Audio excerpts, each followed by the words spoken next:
My name is Brock Page, and I do sports picks for free right here on YouTube. And if you want to see which one of these free picks on this video that I'm actually betting on personally, there's only one way to do that, and that's to sign up for my NFL tier package bets on patreon.com/BrockPage. And the link for those plays is in the description section below.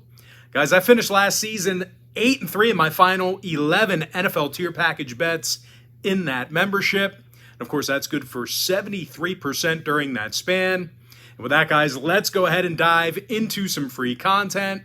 We're going to take a look at the Bills squaring off against the Rams, 8:20 Eastern kickoff on Thursday, September 8, 2022. And it's actually the visiting Buffalo Bills who are the 3-point favorite with a total at 52.5. And if you like the defending champs to win this one outright, they're plus $1.15 for some money line cash. And typically, I would be a little bit wary of a Super Bowl hangover, but I'll tell you this much, with the defending champs catching a field goal at home, kind of hard to pass up. This Rams defense is coming off a fantastic season where they held their opponents to just 23 points or less in 8 out of their final 10 ball games. Now, safety Jordan Fuller, he was the team leader in tackles with 113 of them in the regular season. Meanwhile, Aaron Donald and Leonard Floyd, they actually combined for 22 total sacks between the two of them. And of course, those were just regular season numbers as well. And I'll tell you this much, those two guys, rushing the quarterback, that could potentially be a problem, as Josh Allen, he was actually sacked 28 times last year. Now, offensively, on the other side of the football, the Rams had little problems moving the football. They averaged 27 points a game in their final 10 contests, and they had arguably the best receiver in the game in Cooper Kupp. He had well over 2,300 yards receiving last year, and he scored 22 times. And of course, you got to thank Matthew Stafford for that, who threw 50 total touchdown passes. Now, the Rams are taking on a Bills defense who certainly ran into some trouble against good offenses last year. As a matter of fact, the Bills allowed 39 points a game on average in their losses to Kansas City, Tampa Bay, and the Colts. And even though the Bills rushed for over 2,200 yards in the regular season, they actually didn't have a 1,000-yard rusher on the team. Now, when it comes to the injury report, Tre'Davious White, he's not going to play for 4 games. Isaiah McKenzie and Jordan Poyer, they are also banged up. Meanwhile, for Los Angeles, Floyd, Jefferson, Ramsey, they're all a little bit sore for them. I think they'll end up playing, but as of right now, they're in limited practice. Now, total-wise, LA did see overs against the likes of Tampa Bay, San Francisco, and Minnesota last season. Meanwhile, Buffalo saw 5 out of their final 7 games of 2021 get over the line. And of course, that includes an over against Tampa Bay as well. Little common opponent there. I'm going to go ahead and lean toward the defending champs, the LA Rams, +3, and the over 52.5. Next matchup, Niners-Bears, 1 o'clock kickoff on Sunday, 9/11. San Francisco's the 7-point favorite on the road, totals 41.5. And as much as people hate the Bears' chances, I'm actually not real excited about first-year starter Trey Lance. Everybody's talking about him. Everybody's real excited about him. But I really think people are caught up in talent, ability, and potential. He has all 3 of those. Talent, he's got it. Ability, potential. But people, I think, place more stock, especially bettors, in hope rather than facts, data, and experience. And of course, you got to remember, it really doesn't matter how athletic or talented you are. At that quarterback position in this league, you've got to have experience if you want to thrive. This is a really tough league to thrive in at quarterback when you haven't started a whole season. Now, I think this win total at 10 is a little high for San Francisco. I don't bet a lot of futures, but I'll probably sprinkle a little bit on the under in this one. And I'll tell you this much, as good as the Niner defense was last year, and believe me, they were good, they were tough to score against, San Francisco did run into some issues last year with the likes of Cincinnati, Minnesota, and the Rams. So they're not completely impenetrable. Anyway, San Francisco, they're taking on a Bears team who's definitely got some talent on defense. I know they had a bad year, but they got some studs on the defensive side of the ball. Robert Quinn was second in the league in sacks with 18 and a half. He also had 4 forced fumbles, which ranks 7th. Meanwhile, Roquan Smith had a staggering 163 tackles last year, along with 3 sacks and a dozen TFLs. Smith also had a pick 6 from that linebacker position. And if quarterback Justin Fields can continue to, use his legs, extend the play, buy himself some time, he actually did have a 1,000-yard receiver last season in Darnell Mooney. Not a lot of people talk about that, but Mooney caught 81 balls for over 1,000 yards in 4 scores. Now, injury-wise, Moore, Brisker, White, Joseph Kramer, Harry, and Patrick, they're all banged up. Meanwhile, for the Niners on the other side, Ward and Samuel are on the list themselves. And when it comes to the total, the Niners went 7-1 to the under in their final 8 games of 2021. Meanwhile, Chicago saw unders against the likes of the Giants, Minnesota, and Baltimore. I'm actually going to lean toward Chicago +7, keeping this one close, and the under 41.5. That is not going to be a popular play. All right, next matchup, Saints-Falcons, 1 o'clock East. New Orleans is -5.5, totals 42 and a hook.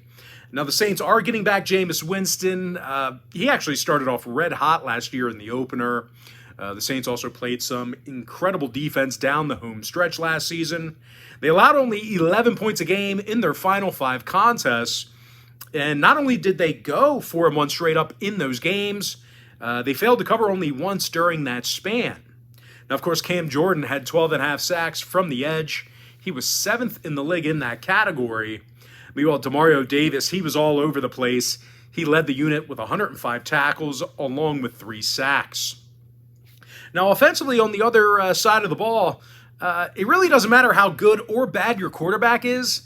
Anyone can swing it out to Alvin Kamara out of the backfield and let him do his thing. Just give him a little bit of space. All you got to do is throw a little 5-yard, 10-yard swing pass and just let him go. The running back had 47 catches along with 5 receiving touchdowns. Now, he rushed for nearly 900 yards along with a touchdown.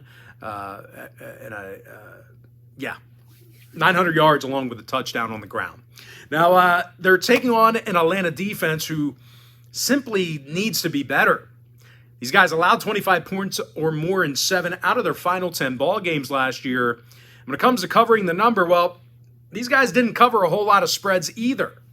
They failed to cover in their last 4 straight, and they also went just 2-7 against the spread in their last 9. Now, their offensive line allowed 40 total sacks, and they averaged less than 3.8 yards per play rushing.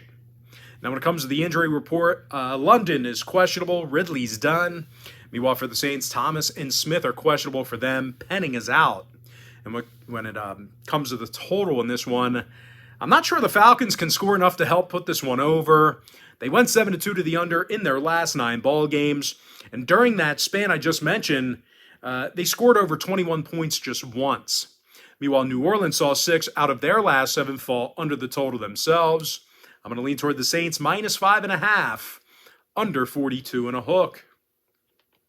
Next game should be an interesting matchup here. I'm talking about the Browns taking on the Panthers, 1 o'clock East. Carolina's -2 at home, totals 41.5, and of course, it looks like it's going to be Baker Mayfield getting the starting nod against his former team, of course, pending any unforeseen circumstances. I'll tell you what, look for Baker to have a little bit extra juice on Sunday.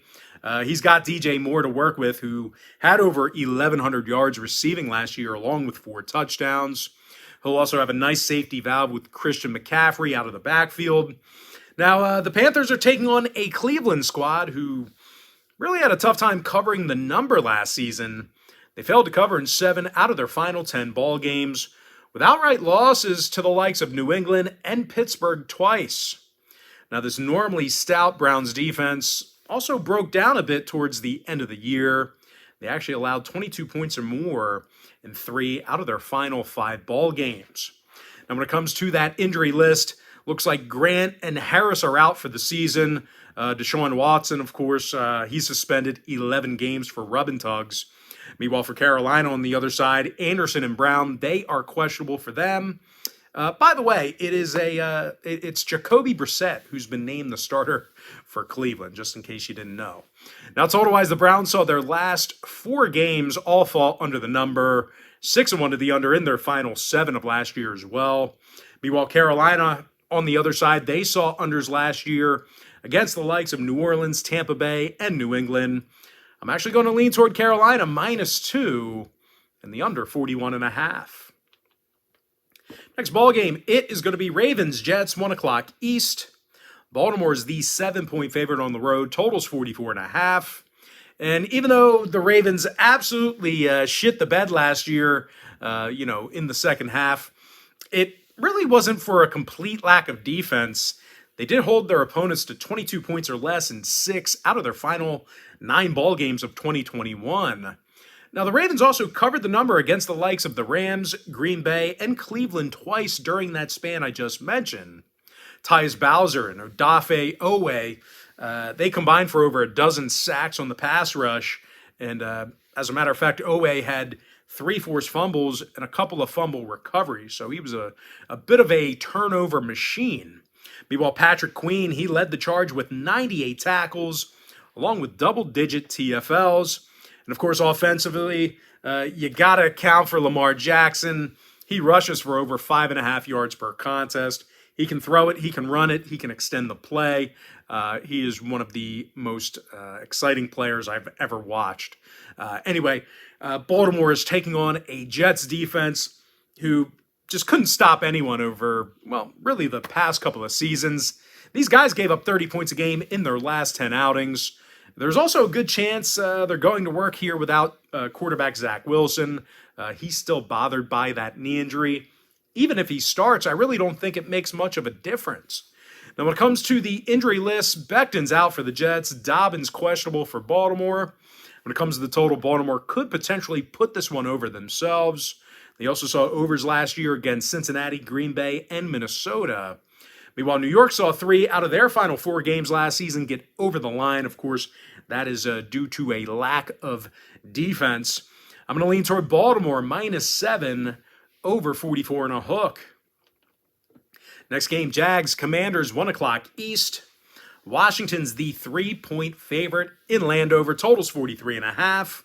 Now, the Commanders did an excellent job covering the point spread last year. They covered in 7 out of their last 9 ball games, with outright wins over the likes of Las Vegas, Carolina, and Tampa Bay. And during that time frame, Washington actually played some really tough defense for the most part. They held their opponents to 20 points or less 6 times during that 9-game stretch. Of course, Bobby McCain, he led the secondary with 4 interceptions, along with 63 tackles and a pick 6. Meanwhile, Jonathan Allen, he had 9 sacks and double-digit tackles for loss. Now, Washington is taking on a Jacksonville squad who really had a tough time moving the football last year. These guys scored 21 points or less in their final 8 ball games, of course, throwing out Week 18. And Trevor Lawrence, he had a tough year. He completed just 59% of his passes, and he actually threw 5 more picks than he did touchdowns. And, of course, that touchdown total was not all too impressive. Lawrence threw only a dozen TD passes last year, and he was sacked 32 times. Now, injury-wise, Robinson is questionable for Jacksonville. Thomas questionable for Washington. When it comes to the total, 3 out of Jacksonville's final 4 ball games of 2021 did get over the number. Pretty bad defense equals overs. Meanwhile, Washington saw overs last year against the likes of Dallas, Philadelphia, and Carolina. I'm going to lean toward the Commanders -3 and the over 43 and a hook. All right, next matchup, it is going to be the Eagles taking on the Lions, 1 o'clock Eastern kickoff. Philadelphia is the 4-point favorite in Detroit. Total's 48.5. Now, the Birds certainly overachieved last year. I know a lot of Eagles fans were disappointed with the outcome, but with that roster, brand new head coach, brand new quarterback, I don't know, man. That's a great season. Make the playoffs, 9 wins. They like I said, they overachieved with first-year head coach, first-year starter Jalen Hurts. The Eagles won 6 out of their final 8 regular season games to get into that postseason. They also covered the point spread 5 times during that time frame I just mentioned. Now, this Eagle offense, they actually showed a lot of firepower down the home stretch last year. They averaged over 27 points a game in their last 8 regular season games. Devontae Smith and Dallas Goedert, they combined for over 1,700 yards receiving and 9 touchdowns. And on the defensive end of the ball, this Birds D-line is going to be a lot to deal with. Javon Hargrave and Josh Sweat, they already combined for 15 sacks last season. And of course, with the addition of Jordan Davis in the rotation along with Fletcher Cox, opposing O-lines, they're going to be pretty gassed by the third quarter. Now, Philadelphia, they're taking on a Lions team who played some pretty bad defense last year themselves. They allowed 30 points a game in their final 6 contests. And when it comes to this offensive line, they allowed 35 sacks over 17 ball games. You guys probably already know I'm not a big rah-rah guy. I don't like the rah-rah coaches. DC, Dan Campbell, he's a cool guy. He's great, got a lot of personality. Talk doesn't cook the rice. I don't care how inspirational your speeches are, how much you want to pump the guys up. That doesn't win ball games. Preparation and talent and coaching, those win ball games. Anyway, injury-wise, Onwuzurike, however you say it, Onwuzurike, he's questionable for Detroit. Miles Sanders, he's questionable for Philly. When it comes to the total, the Eagles saw overs against Dallas, the Jets, and New Orleans last year. Meanwhile, Detroit went 4-2 to the over in their last 6. I'm going to lean toward Philadelphia, -4, over 48.5. Next matchup, Patriots, Dolphins, 1 o'clock East. Miami's -3, totals 47. Now, the Fins were absolute covering machines down the home stretch last season. They went 8-2 against the spread in their last 10. And they actually got the outright W 8 times during that stretch. Really made a lot of money for their backers. And defensively, these guys were definitely clicking. They allowed only 15 points a game in their final 9 ball games. Xavier Howard led the secondary with 5 interceptions, along with a pick 6 and a scoop and score. Meanwhile, Emmanuel Ogbah and Jalen Phillips, they combined for 17.5 sacks in the backfield. And when it comes to offensive production, believe it or not, guys, the Fins did have a 1,000-yard receiver in Jalen Waddle. And obviously, he's going to be a little bit more of a threat with most of the attention going to newly acquired Tyreek Hill. Now, Miami's taking on a Patriot squad who notoriously struggles in Miami. They notoriously struggle with Miami, let alone playing in Miami. A lot of problems for them historically. Now, the Patriots played some really bad defense down the home stretch last year. They allowed 27 points or more in 4 out of their final 5 ball games. And in addition to losing 4 out of those 5 games, the Pats allowed 35 points a game on average in those losses. Now, offensively, the Pats' passing attack, they didn't, particularly keep D coordinators up at night. New England's leading receiver had less than 900 yards and only a couple of touchdowns.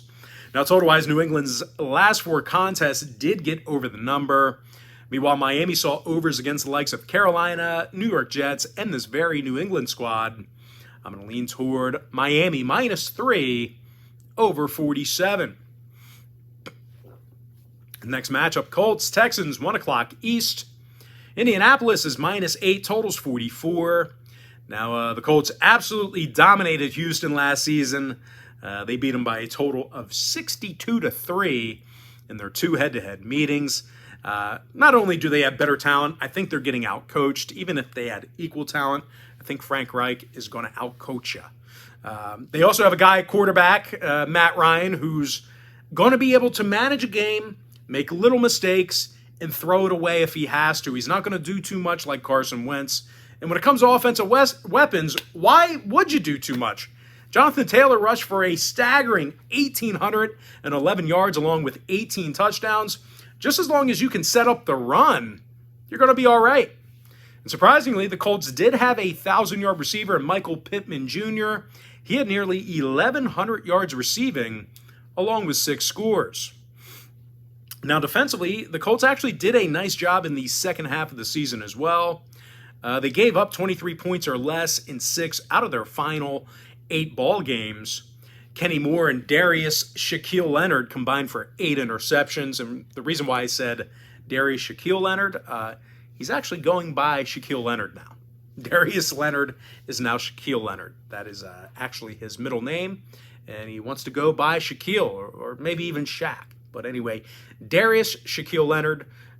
Keep that in mind for fantasy. By the way, a lot of folks who play fantasy, they don't really pay attention all that much to football, especially the names. So if you're looking for Darius Leonard, you had him on your team last year, you can't find him.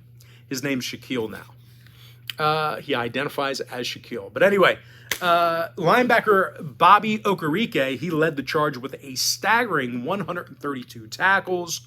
Now, Indy's taking on a Houston team who had significant problems on the defensive side of the ball. These guys allowed 27 points a game in their final 6 contests. When it comes to offensive production, their leading rusher ran for less than 430 yards for the entire year. Now, injury-wise, Rivers is out for Houston. Pay is questionable for Indy. And when it comes to the total, Indy saw their final 5 games last season fall under the number. Meanwhile, Houston saw unders against the likes of San Francisco, Tennessee, and Miami. I'm going to lean toward the Colts, -8, under 44. Next matchup, Steelers-Bengals, 1 o'clock East. Cincinnati's -6.5, totals 44 and a hook.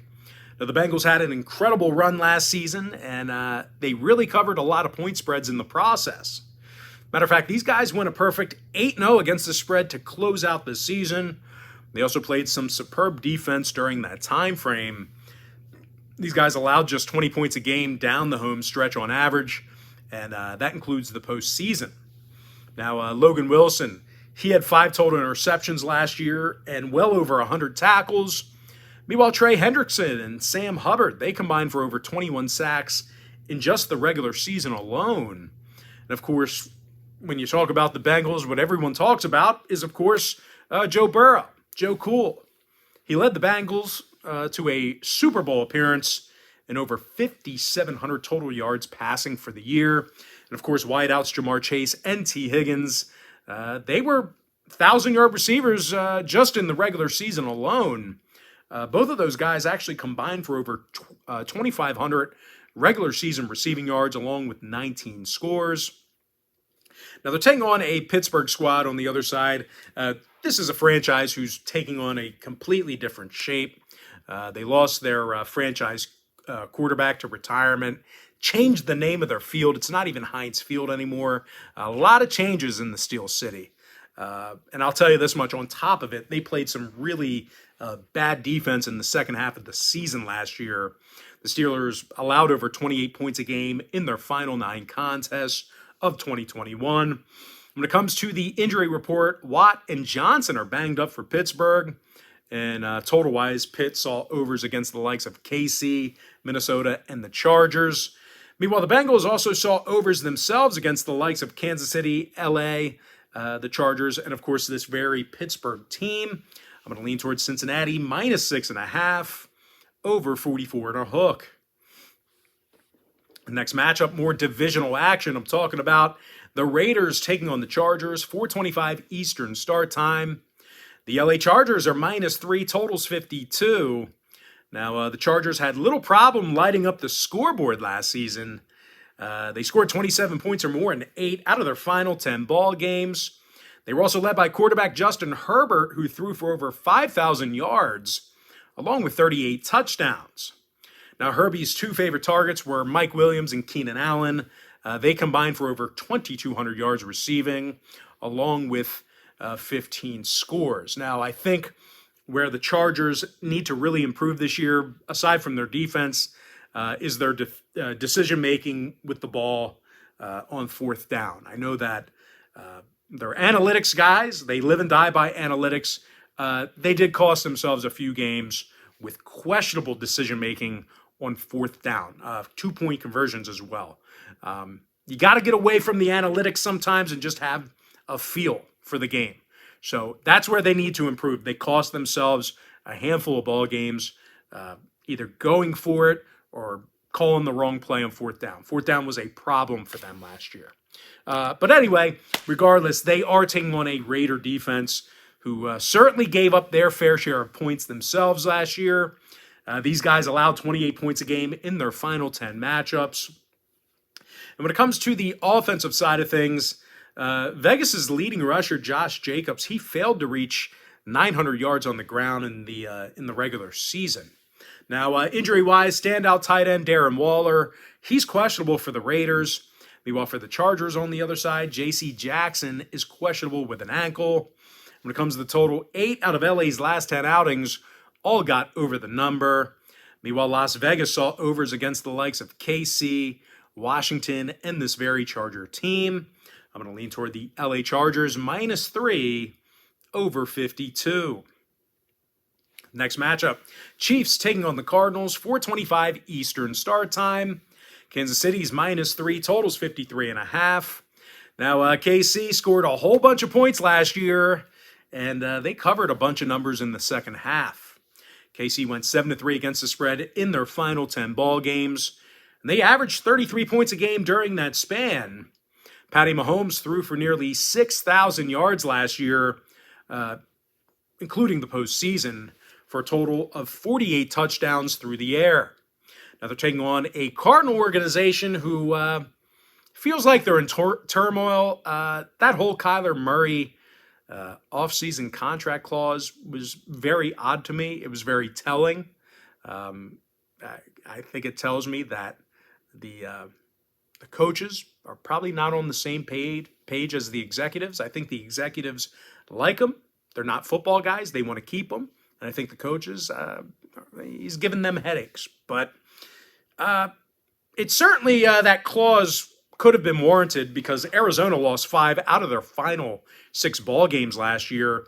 And aside from some poor offensive production during that span, this Cardinal defense gave these guys little chance to win those ball games anyway. Arizona allowed nearly 30 points a game in their last 6 outings. Now, injury-wise, Ertz is questionable. Hopkins is out. Meanwhile, for KC, Mecole Hardman is questionable with a groin. When it comes to the total, 7 out of KC's final 8 contests last year got over the number. Meanwhile, Arizona saw overs against the likes of Seattle, Chicago, and Carolina. I'm going to lean toward the Chiefs, -3, over 53.5. Next game, Giants-Titans, 4:25 East. Tennessee's -5.5, totals 43 and a hook. Now, the Titans played some really tough defense in the latter weeks last year. They allowed just 13 points a game in their final 6 outings. Kevin Byard had 5 interceptions in the regular season, along with a pick 6 and a scoop and score. Meanwhile, Harold Landry and Danico Autry, they combined for 21 sacks in the regular season as well. When it comes to offensive production, well, running back Derrick Henry, he still averaged nearly 4.5 yards a carry, and he scored 10 times on the ground. Now, mind you, he was hurt for a lot of the season. He played only 8 games last year. Now, they're taking on a Giants team who struggled defensively in the second half of the year. They allowed 29 points a game in their final 5 contests. Meanwhile, offensively, their O-line allowed 38 total sacks on Daniel Jones. Now, Jones threw only 10 total touchdowns in 11 starts. Now, injury-wise, Johnson is out. Lemieux is doubtful. When it comes to the number, New York went 8-2 to the under in their last 10. No real surprise there. They just didn't score a lot of points last year. Meanwhile, the Titans saw 7 out of their last 10 outings of 2021 fall under the line. Of course, that's because of that great defense. I'm going to lean toward Tennessee, -5.5, under 43 and a hook. Next ball game, Packers, Vikings, 4:25 East. Green Bay's the 2-point favorite on the road, totals 48. Now, I actually do have concerns about Aaron Rodgers' focus. I get it. He's like the most talented quarterback I've ever seen, just athletically, talent-wise, the way he can throw the ball. But he's played the Vikings like a million times in his career, so I don't think the guy's diving balls deep into game film this week. And even though this is a really short number, you got to consider the fact that the Packers didn't cover many point spreads down the home stretch last year. They failed to cover in 4 out of their final 5 ball games last season. and they actually gave up a whole bunch of points defensively. As a matter of fact, out of Green Bay's last 8 games of 2021, they allowed 26 points per contest on average. Now, they got to face Kirk Cousins, who can still move the football despite how much hate he gets. I know you guys hate him. Pretty much everybody hates him. I think if you put out a poll, I would say out of 100 people, probably at least 75% of the people can't stand the guy. I don't really know why. He's just a dork. He's corny. But he can move the football, guys. Don't let that hate blind you. Cousins threw for over 4,200 yards last season with 33 touchdowns and only 7 picks. Of course, Jordan Jefferson also had over 1,600 yards receiving, and he combined for 20 total touchdowns with Adam Thielen. Now, rushing-wise, Dalvin Cook was a 1,000-yard rusher despite playing in just 13 games. The Vikes were actually able to put up 34 points on Green Bay in their first matchup with each other last year. Now, injury-wise, Irv Smith is questionable for Minnesota. Meanwhile, for the Pack, Crosby, Tunyon, Jenkins, and Watson, they're a little bit banged up for them. When it comes to the total, Green Bay saw 6 out of their final 8 games of 2021 get over the line. Meanwhile, Minnesota went 8-2 to the over in their last 10. I'm going to lean toward the Vikings +2 over 48.